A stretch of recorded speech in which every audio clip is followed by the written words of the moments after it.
Exam hall में जाने से पहले ये 2 मिनट का वीडियो जरूर देख लेना, क्योंकि हर साल ऐसे बहुत स्टूडेंट होते हैं जो ये गलतियां बार बार करते हैं। जिन स्टूडेंट का 5 या 10 नंबर से सिलेक्शन हो रहा है और जिनका 5 या 10 नंबर से सिलेक्शन रुक रहा है, उनमें डिफरेंस पढ़ाई का नहीं होता। उनमें सबसे बड़ा डिफरेंस होता है कि एग्जाम के टाइम उन्होंने कुछ सिंपल टिप्स का ध्यान रखा या नहीं रखा।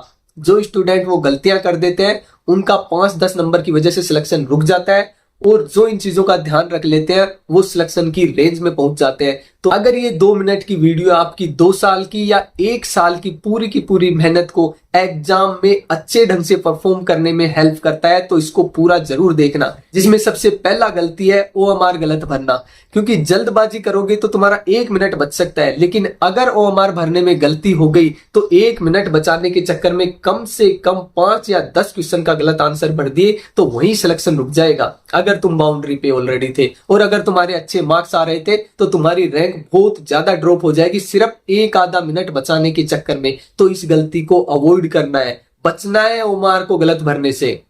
नंबर 2, अगर पेपर डिफिकल्ट आ जाता है तो एग्जाम में पैनिक नहीं हो जाना। क्वेश्चन डिफिकल्ट होगा तो सबके लिए होगा, केवल तुम्हारे लिए नहीं होगा। कुछ क्वेश्चंस ऐसे सबके लिए होंगे जो सबके लिए ही आसान होंगे, तो तुम्हें वो क्वेश्चंस ढूंढने हैं जिनको तुम अच्छे से परफॉर्म कर पाओ, जिनका सही से आंसर निकाल पाओ, ना कि वहां पैनिक होके पूरा का पूरा पेपर खराब कर दो। इस बात का भी बहुत ध्यान रखना है। नंबर 3, एग्जाम टाइम पे कभी भी ये नहीं सोचना होता कि सर मेरा सिलेक्शन होगा कि नहीं होगा।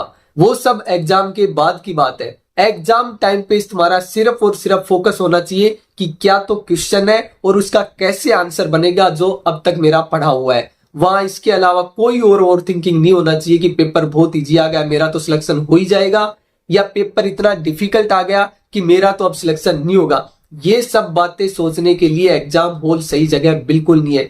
वहां तुम्हारा फोकस होना चाहिए कि जितने मैं अच्छे से क्वेश्चन कर सकता हूं, जो दिए गए टाइम में मैं अच्छे से परफॉर्म कर सकता हूं, वहां सिर्फ तुम्हारा ये टारगेट होना चाहिए कितने अच्छे क्वेश्चन कर सकते हो। सिलेक्शन होगा कि नहीं होगा, पेपर इजी था या डिफिकल्ट था, वो सब एग्जाम के बाद में एनालिसिस करते रहना। ये गलती भी बहुत सारे लोग करते हैं, तो इस गलती से भी आपको बचना है।